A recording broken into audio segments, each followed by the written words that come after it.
14th October 2023. This day would be remembered for many reasons.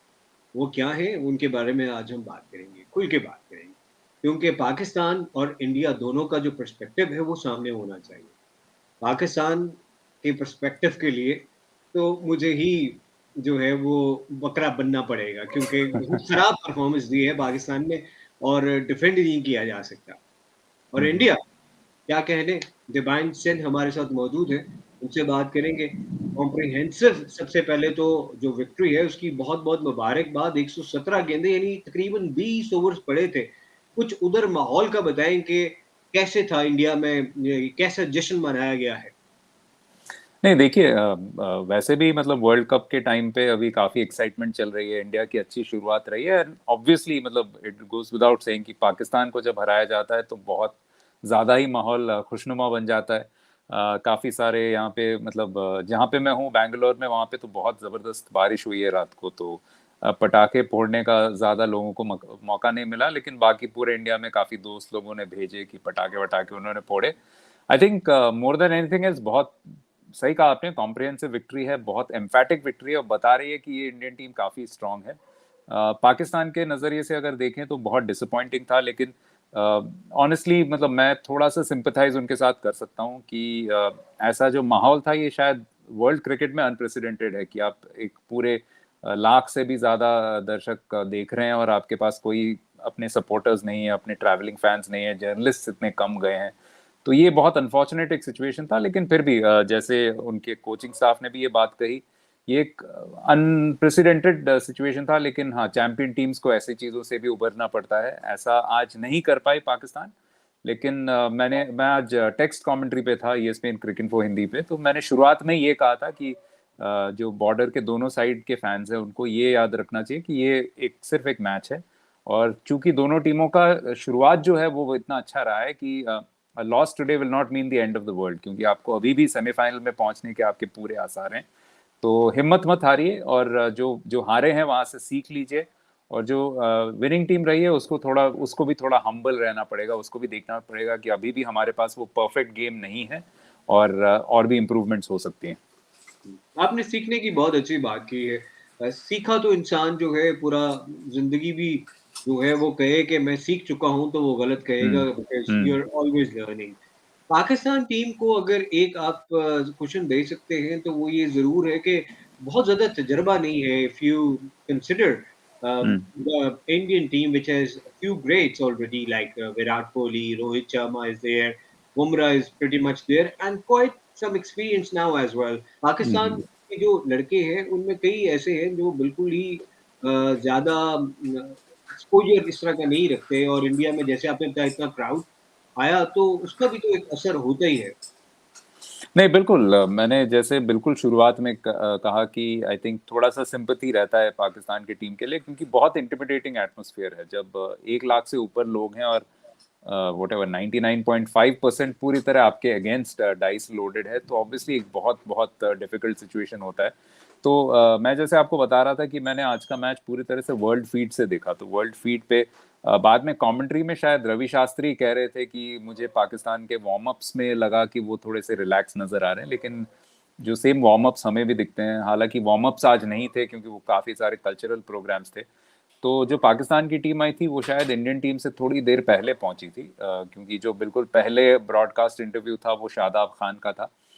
उसके काफ़ी देर बाद Indian team stadium पहुंची। तो मुझे तो एक्चुअली इंडियन टीम में एक रिलैक्स्ड एयर दिखा, जिस तरीके से वो बस से उतर रहे थे, जिस तरीके से वो पेश आ रहे थे, ऐसा लग रहा था कि इंडियन टीम को एग्जैक्टली पता है कि क्या एक्सपेक्ट करना है, क्या कंडीशंस रहेंगी।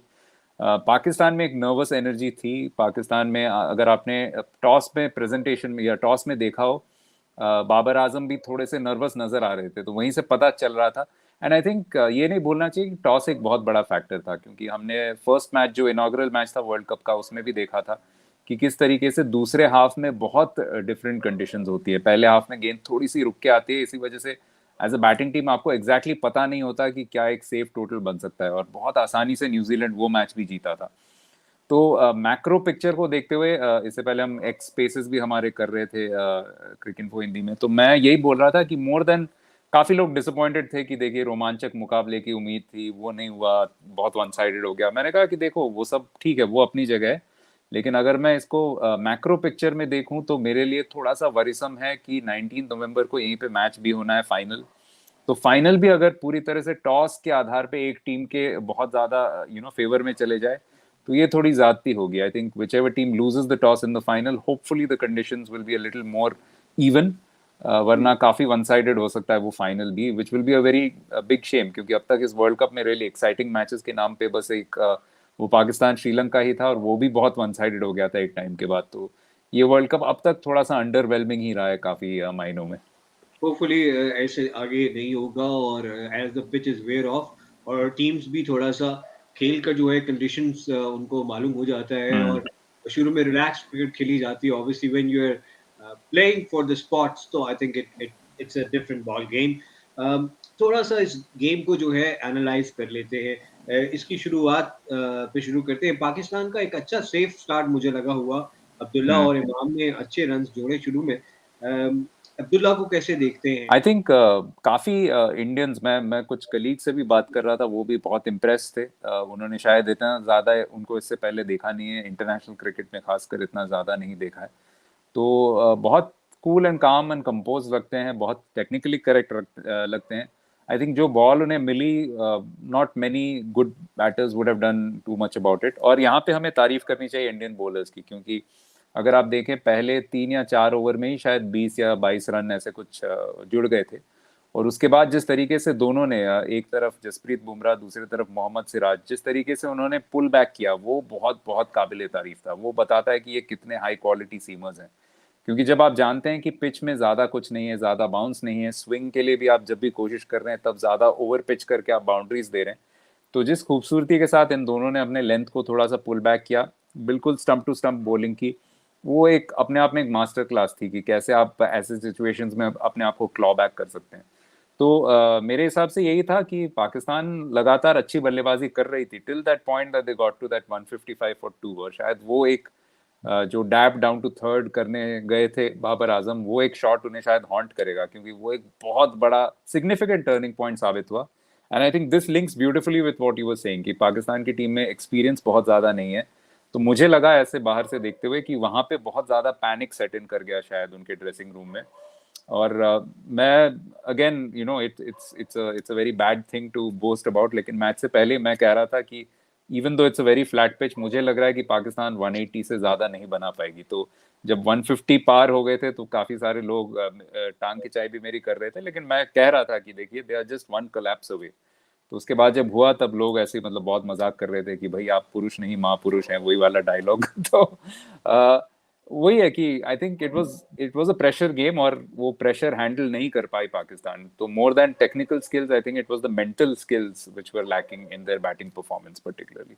जी, मैं आपके साथ एक बड़ी इंटरेस्टिंग बात शेयर करता हूँ, जो शायद आपने टाइमलाइन्स पे पढ़ी होगी, हम्म। लेकिन जो बीत रही है वो मैं आपको बता रहा हूँ।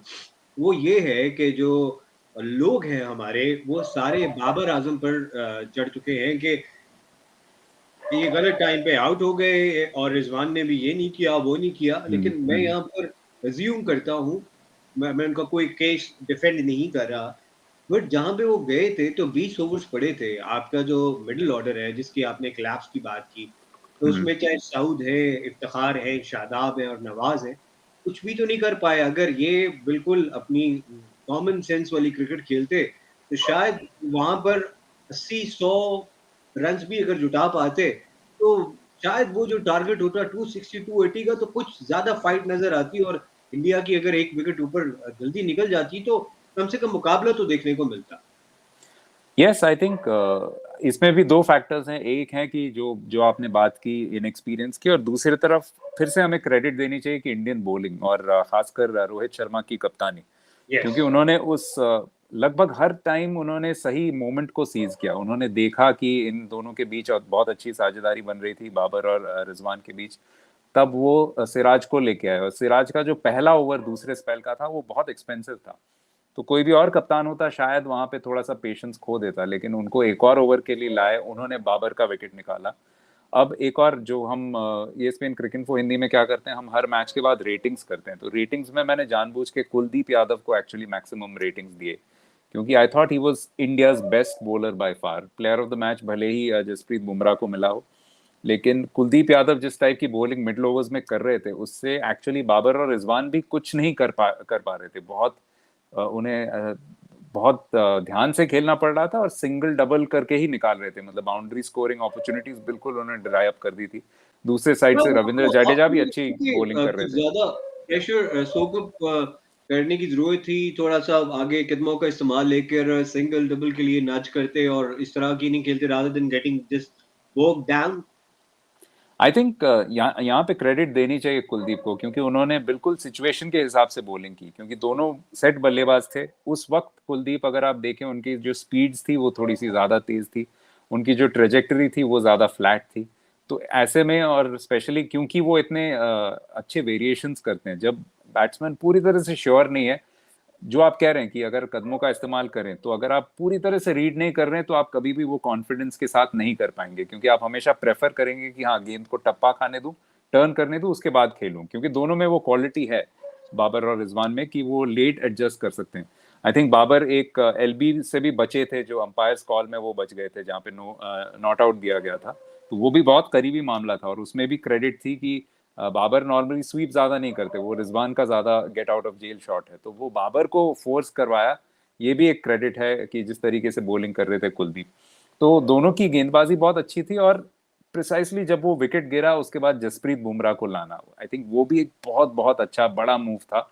और वही बात है कि जो जब मिडिल ऑर्डर और लोअर मिडिल ऑर्डर पूरी तरह से निकल गई, आई थिंक 16 रन्स पे दे लॉस्ट 5 विकेट्स, तो वहां से it was very difficult to come back. Again, मैं कई बार जिक्र करता हूँ कि हमारे व्हाट्सएप ग्रुप में एक मेरे दोस्त हैं स्कूल के, वो हमेशा पाकिस्तान का सपोर्ट करते हैं और इंडियन टीम के मतलब खामियों को पॉइंट आउट करते हैं। तो वो हमेशा कहते हैं कि there is a curse of the 7th wicket, कि जब इंडिया 7 विकेट्स ले लेती है, तब ऑपोजिशन हमेशा लास्ट में खींच लेती है।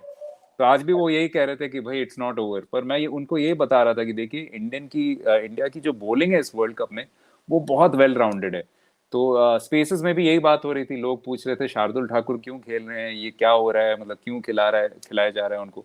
तो मैं उनको कह रहा था कि आप ये देखिए ना, इंडियन टीम के पास क्या एम्बैरेसमेंट ऑफ रिचेस है, कि शार्दुल ठाकुर बेसिकली फिलहाल एक पैसेंजर टाइप के जा रहे हैं, लेकिन उनका भी जो रिकॉर्ड है पिछले 2 साल में, वो बहुत जबरदस्त है विकेट टेकिंग के मामले में। तो अगर इंडियन टीम फिलहाल ऐसा खेल रही है कि शार्दुल ठाकुर को ज्यादा कुछ करना नहीं पड़ रहा, तो आपको खुश होना चाहिए, क्योंकि एक ना एक दिन वो अपना फॉर्म हासिल कर लेंगे और फिर से विकेट्स निकालने लगेंगे। तो अगर आप देखें, एक्चुअली इंडियन टीम का जो वैरायटी है बॉलिंग में, इसके लायक कोई और टीम इस वर्ल्ड कप में बिल्कुल भी नहीं है, that I can say confidently.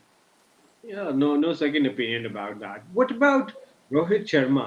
The way he has, just started changing things around. वो बदल रहे हैं बहुत कुछ इंडिया के लिए।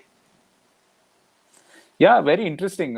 पहले भी हमने ये बात की है कि वो एक अलग पैटर्न से बल्लेबाजी करने के बारे में बात करते हैं, and he is leading by example. तो आज के मैच में भी ऐसा लगा, शुरुआत में ऐसा लगा कि थोड़ा सा ज्यादा जल्दबाजी कर रहे थे, but in the end it was a very calculated assault. अगर आप नोटिस करें तो लगभग हर गेंदबाज को उन्होंने शुरुआत में ही चौके छक्के के साथ उनका स्वागत किया, तो that immediately puts the bowler under pressure, क्योंकि ये लो चेज था, लेकिन ट्रिकी चेज बन सकता था अगर शुरुआती विकेट्स गिरते। But on reflection you think back and see that almost all 3 wickets were basically gifts from the Indians. मतलब ऐसा लगा कि ज्यादा शॉट मारने के चक्कर में वो 3 विकेट गिरे। तो या comprehensive victory. I think Pakistan bowlers, like, they didn't know what hit them, especially the way that Rohit Sharma and even Shubman Gill started। वो बहुत Yeah. ब्रीजी छोटी सी इनिंग्स थी, लेकिन उसमें भी उन्होंने दिखाया कि उनमें कितनी काबिलियत है। So good to see him back among runs. What about Shaheen Afridi? आपको कैसे लगे वो इस गेम में? आई थिंक अफरीदी के बारे में बात हो रही है कि he is not really been in rhythm, ज्यादा पेस भी नहीं दिखा पा रहे। I think the commentators made a valid point कि थोड़ा सा वरीसम है कि शुरुआत से ही वो वेरिएशंस लाने की कोशिश कर रहे थे। I think Afridi is at his best when he is trying to bowl full tilt शुरुआत में। बट आई मीन ऑनेस्टली, इस पिच पे मैं ज्यादा बॉलर्स को ब्लेम नहीं दूंगा, क्योंकि बहुत फ्लैट पिच था। Right from the start it was pretty obvious, जो जिस तरह से शुरुआत की थी इंडिया ने, बुमराह ने और सिराज ने, कि इस पिच पे स्विंग तो थी ही नहीं बिल्कुल, बाउंस भी लो थी। अगर आप शॉर्ट पिच भी करते तो भी बैट्समैन के पास इतना टाइम था कि वो एडजस्ट करके आराम से मार लेते। तो आई मीन पाकिस्तान, वही मैं कह रहा था कि पाकिस्तान के टीम के लाइनअप को देखते हुए मुझे लग नहीं रहा था कि ये बहुत ज्यादा क्लोज मैच होने वाला है, to be very honest. Toss किसी भी तरफ जाता, I think even if India had batted they might have made well over 300, and I think Pakistan still would have struggled to get past maybe 230 240। आप क्यों इतना अंडर एस्टिमेट कर रहे थे इफ्तिखार को और साउथ को in the middle? It's hard to explain. मुझे लगता है कि डेफिनेटली इनमें बहुत क्वालिटी है, ऑब्वियसली अच्छे प्लेयर्स हैं, लेकिन काफी हद तक डिपेंडेंट हैं कि कोई टॉप ऑर्डर से एक लंबी पारी खेले, तो वो अनफॉर्चुनेटली आज नहीं हो सका। आई कैन अंडरस्टैंड कि पाकिस्तान के जो फैंस हैं वो क्यों थोड़ा सा शायद फ्रस्ट्रेट हो रहे हैं बाबर आजम के डिसमिसल के टाइमिंग से, लेकिन ये भी कहूंगा कि उनकी सबसे कन्विंसिंग इनिंग्स ये नहीं थी। At no stage did he look completely in full flow. Obviously कुछ बॉल्स उन्हें मिली जो बहुत ज्यादा रूम दे दिया या बहुत ज्यादा ओवर पिच कर दिया, तब हम जानते हैं कि वो अच्छे प्लेयर हैं तो उसका पूरा फायदा उठाएंगे। लेकिन अगर आप बाकी के उनके इनिंग्स को देखें, ऐसा कभी भी नहीं लगा हमेशा कि वो फ्लुएंटली बल्लेबाजी कर रहे थे। Rizwan comparatively looked in much better touch. तो बाबर के लिए वही कहूंगा कि it was a significant innings in the sense कि 50 उन्होंने क्रॉस किया है, तो hopefully he will take some confidence out of this and come back to his normal self as this world cup progresses. क्योंकि हम देखते आ रहे हैं वर्ल्ड कप्स में it's a long way ahead. अभी 1/3 मैचेस ही हुए हैं, तो पाकिस्तान ने अभी भी 2 मैचेस जीत ली हैं। बड़े मैच उनके लिए अभी भी बाकी हैं, ऑस्ट्रेलिया के साथ खेलना है, तो there are some good games to go and I think Pakistan should look at those with positivity. एक क्या चीज होगी, आपके पास ऐसे अपोनेंट्स अभी भी बचे हुए हैं, न्यूजीलैंड हो या साउथ अफ्रीका हो, जो सेमीफाइनल की रेस में फिलहाल थोड़े से आगे नजर आ रहे हैं। तो अगर आप उनको हराते हैं तो आप ऑब्वियसली उनके चांसेस को भी ऑटोमेटिकली कम कर देते हैं। तो पाकिस्तान के लिए मैं ये कहूंगा कि पॉजिटिव रहें, अभी भी सेमीफाइनल पहुंचने के पूरे आसार हैं, और क्या पता नरेंद्र मोदी स्टेडियम में ही 19 नवंबर को फिर से रीमैच देखने को मिले। जी, बिल्कुल आप सही फरमा रहे हैं कि पर उम्मीद तो रहना चाहिए। You never know in the game of cricket, क्योंकि जब आप बाकी टीम्स की तरफ देखते हैं तो बीइंग अ पाकिस्तानी सपोर्टर आपको एक हौसला ज़रूर हो जाता है कि not every team is as strong as India is. कहीं न कहीं वो स्ट्रगल कर ही रहे हैं। हम ऑस्ट्रेलिया की बात करें, चाहे इंग्लैंड ने अभी मैचेस 2 बड़े कन्विंसिंगली जीते हैं, लेकिन वी नो कि वो कहाँ फँस सकते हैं। सिमिलरली साउथ अफ्रीका भी किसी खास जगह स्ट्रगल करेगा, हम सबको अंदाजा है उस चीज का। तो ऐसा नहीं है, अभी भी मुझे लगता है ओपन वर्ल्ड कप है, it's not all over for Pakistan. Shadab Khan और नवाज को लेकर आप पाकिस्तान का स्पिन अटैक कैसे डिस्क्राइब करेंगे और क्या समझते हैं कि इसका हल क्या है? Interesting. I think I am not sure कहाँ से, लेकिन मुझे इनपुट मिली कि इस मैच में Pakistan was considering playing Usama, but apparently he wasn't well, तो इसी वजह से वो चेंज नहीं कर पाए। Whether he would have come in for Shadab और for Nawaz, I do not know. तो डेफिनेटली शादाब और नवाज का जो रोल है, मेरे हिसाब से they are more suited towards T20 cricket. तो यहाँ पे वो फॉर्मेट का कंफ्यूजन आ गया है। I don't think between the two of them they are reliable enough to supply you 20 overs of quality spin. तो ये एक थोड़ा सा रीथिंक पाकिस्तान को करना ही पड़ेगा। मैं देख रहा हूँ आप मुस्कुरा रहे हैं क्योंकि आप इससे पहले ये कहते आ रहे हैं, तो मैं पूरी तरह से आपसे आई एग्री विथ यू कि उनका थोड़ा सा मतलब जो एक फ्रेज बोल के थोड़ा सा प्रॉब्लम में आ गए थे संजय मांजरेकर 4 साल पहले, तो वो यहाँ पे यूज हो सकता है, बिट्स एंड पीसेस क्रिकेटर। तो 2 बिट्स एंड पीसेस क्रिकेटर्स के साथ आप एक फुल ऑलराउंडर नहीं बना सकते, तो आपको थोड़ा सा कहीं कॉम्प्रोमाइज करना पड़ सकता है कि आप भले बैटिंग को कॉम्प्रोमाइज करें, लेकिन अपनी गेंदबाजी को थोड़ा सा और मजबूत करने की जरूरत है ऐसे कंडीशंस में। तो अगर आपके लिए एक विकेट टेकिंग स्पिनर है मिडल ओवर्स के लिए, तो ऐसे किसी बॉलर को जरूर आप लें और अपनी टीम को थोड़ा सा और मजबूत बनाएं, क्योंकि let's not forget Pakistan is missing somebody of the calibre of Naseem Shah. तो वो एक बहुत बड़ा लॉस है उनके लिए। हसन अली बहुत अच्छे बॉलर भी हैं, लेकिन नसीम शाह के आते हुए जो जिस टाइप का एक बैलेंस था अटैक में, वो यहाँ पे लैकिंग है। एक बात बाबर आजम की कप्तानी के हवाले से भी करना चाहूंगा, दो I have always talked about banking him, but यहाँ पर मुझे लगता है कि बाबर को जरा ज्यादा इमेजिनेटिव कैप्टनसी करनी चाहिए थी, आउट ऑफ द बॉक्स सोचते। he should have thrown the ball to Iftikhar, should have tried Saud or field placings. There are different करते because everybody knew कि ये किसी भी तरीके से आप मैच जीत नहीं सकते रन्स को कंटेन करके। स्पेशली जो शुरू में अर्ली ऑनस्लॉट लग गया था। तो यहाँ पे बाबर अगर कुछ डिफरेंट करते तो उसका अपना मजा हो सकता था, और वो क्यों नहीं बाबर कर पा रहे? रोहित से क्यों नहीं इंस्पिरेशन ली उन्होंने? रोहित ने भी इस गेम में, आपने जैसे बात की, बुमराह को जैसे लेके आए, he went for the kill, and that's where Rohit Sharma is winning a lot of hearts around the world.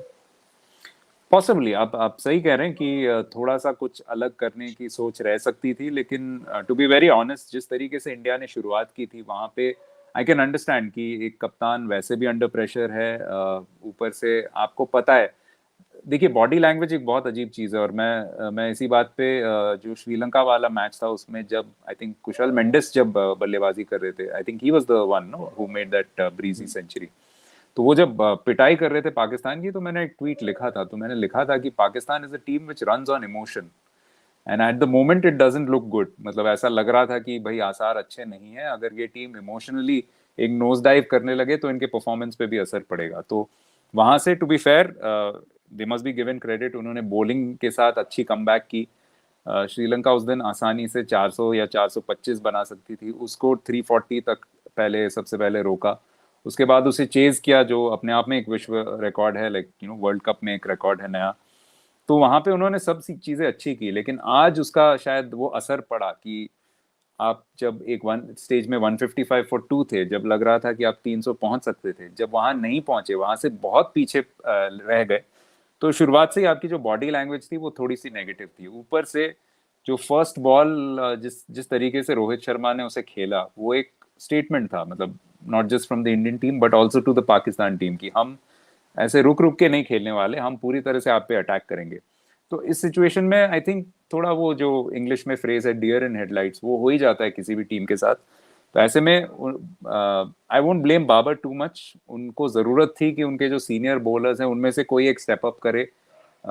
अच्छे स्पेल्स की जरूरत थी, आई थिंक पावरप्ले में जरूरी था कि पाकिस्तान कम से कम 3 या 4 विकेट्स ले, 2 उन्होंने खासकर ले लिए, लेकिन इतने ज्यादा रन वहां पे दे दिए कि वहीं पे आई थिंक मैच आधा खत्म हो चुका था। तो आई थिंक वो फिर से क्रेडिट देनी चाहिए कि इंडियन अप्रोच जो था वो शायद ज्यादा प्रोएक्टिव था rather than Pakistan being reactive. I think on the whole उन्होंने ज्यादा चीजें गलत नहीं की, because it wasn't a very big target so he couldn't over attack either. तो बिल्कुल शुरुआत से if you notice he only had one slip for his seamers, और पिच को भी देखते हुए कि यहाँ पे ज्यादा स्विंग तो होने नहीं वाली थी, कुछ अलग कर सकते थे बिल्कुल। हमने देखा है इससे पहले इंग्लैंड टेस्ट क्रिकेट में जो करती है, या न्यूजीलैंड कई बार वनडे क्रिकेट में करती है, आप you know 2 catching mid wickets रख सकते थे, स्ट्रेटर लाइंस बोल कर सकते थे।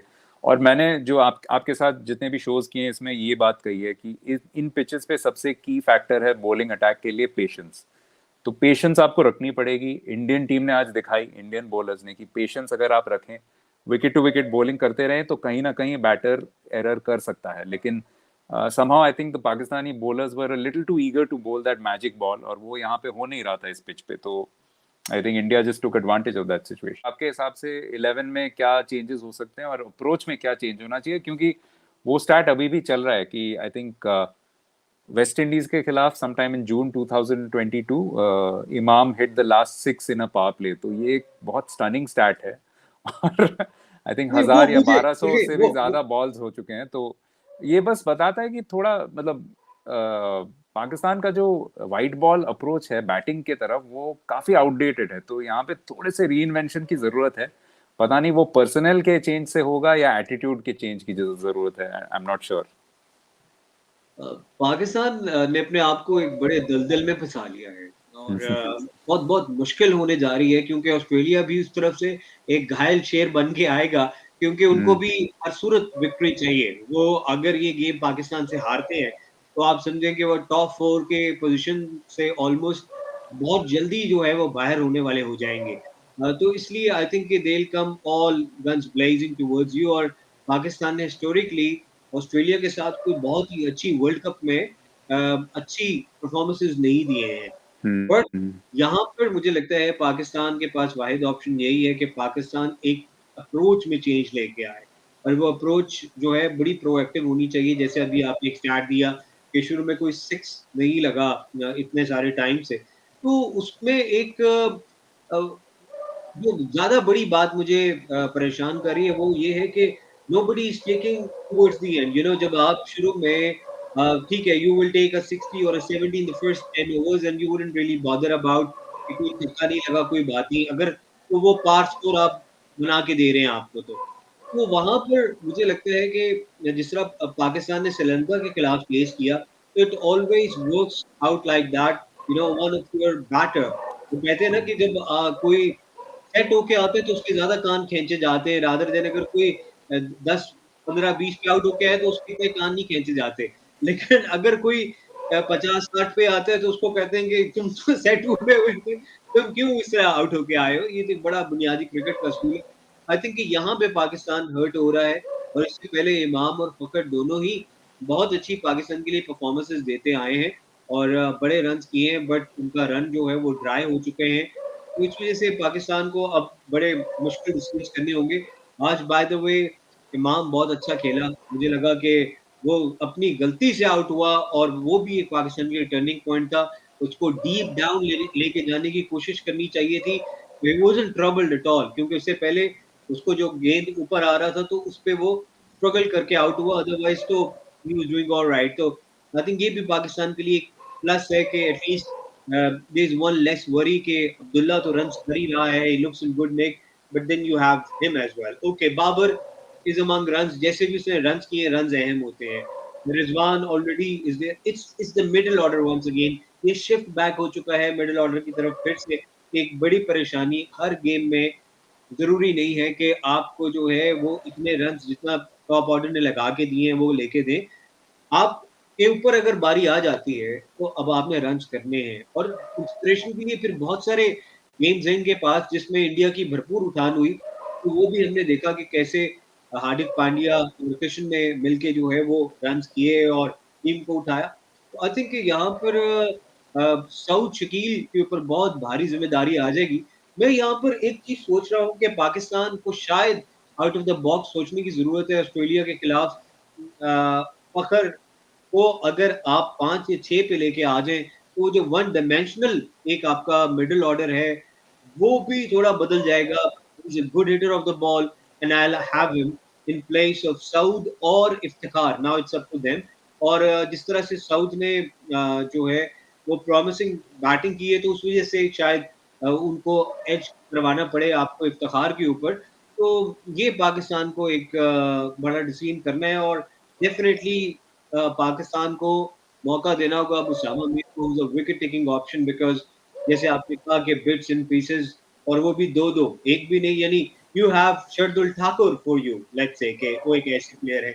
लेकिन अगर पांड्या की जगह भी एक और शार्दुल ठाकुर या जडेजा की जगह भी एक और शार्दुल ठाकुर हो, तो it wouldn't work out basically. या आई एग्री, स्पेशलिस्ट पे आप थोड़ा सा भरोसा कीजिए, but yeah I think you are right, Bangalore will be an exciting match. Australia will भी they will be looking to fight back well. तो आई थिंक वही है, बिग हिटिंग अगर अपनी एबिलिटी लेके आए पाकिस्तान तो it it can be a good match. And I think I agree with you that Fakhar Zaman अपने थोड़े से गेम चेंजिंग एबिलिटी के साथ शायद शेड इन कर सकते हैं, 11 में आ सकते हैं। कौन से पोजीशन पे, ये बहुत इंटरेस्टिंग रहेगा। लेकिन हाँ, मतलब ऑप्शंस हैं और कुछ ना कुछ तो थोड़ा अलग सोचना पड़ेगा, क्योंकि ये आज की जो 11 थी वो शायद नहीं काम करेगी। Absolutely, thank you very much Diban, once again congratulations to you all. आज तो बड़े जो है जश्न मनाए गए इंडिया में और असल जश्न तो तभी होगा जब वर्ल्ड कप जीतेंगे। वो इंटरेस्टिंग होगा कि कम ही देखते हैं हम कि जो होम साइड्स हैं वो इस तरह से फेवरेट हो रही हों और आगे मोमेंटम को लेके जाके टॉप 4 में जाके सेमीज और फिर फाइनल्स ले सकें। बहरहाल शुभकामनाएं आपकी टीम के लिए। Thank you. और जैसे आपने नीचे कैप्शन भी दिया है, तो अच्छा सवाल है कि कौन इंडिया को रोक सकता है। जो इंडियन फैंस है, मैं इतना बता सकता हूँ, बहुत नर्वस हैं न्यूजीलैंड के बारे में क्योंकि न्यूजीलैंड का बहुत अच्छा रिकॉर्ड है आईसीसी इवेंट्स में। लेकिन वहां पे भी केन विलियमसन का जो लेफ्ट थंब है वो फ्रैक्चर हो गया है, तो ये एक सेटबैक है उनके लिए definitely. More than anything else, उनके बिना टीम अच्छा कर रही है, लेकिन उनकी जो बैटिंग है इतनी प्लीजिंग टू वॉच है, वो एक चीज है जो cricket fans around the world miss करेंगे। गुड न्यूज़ इज कि शायद फिट होंगे बिल्कुल last part of the tournament के लिए। लेकिन हाँ, जो इंडिया न्यूजीलैंड का मुकाबला है उसमें आई थिंक इंडिया के लिए थोड़ा सा एडवांटेज है कि विलियमसन नहीं है, क्योंकि उनका रिकॉर्ड खासा अच्छा है इंडिया के against. Yeah. Still, New Zealand has a very strong side. New Zealand is one of the most complete sides in this World Cup और शर्मा इन पिचेस पर ये लड़के अच्छा खेल रहे हैं। So it'll be very exciting days ahead. Anyways, बहुत शुक्रिया डिवाइन, धन्यवाद आपका, आप हमारे साथ जुड़े और उम्मीद है कि हम बहुत जल्द फिर मुलाकात करेंगे। थैंक्स। और बस पाकिस्तान के फैंस को ये कहूंगा कि इट्स जस्ट अ गेम, आप हिम्मत मत हारिए, बहुत लंबा टूर्नामेंट है इसके आगे। और आपकी टीम अच्छी है, आज आउटक्लास्ट हुए, लेकिन ऐसा होता है क्रिकेट में, कोई ना कोई किसी ना किसी दिन किसी को हारना पड़ता है, किसी को जीतना पड़ता है। तो आज इंडिया का दिन था, क्या पता अगली बार पाकिस्तान का दिन हो।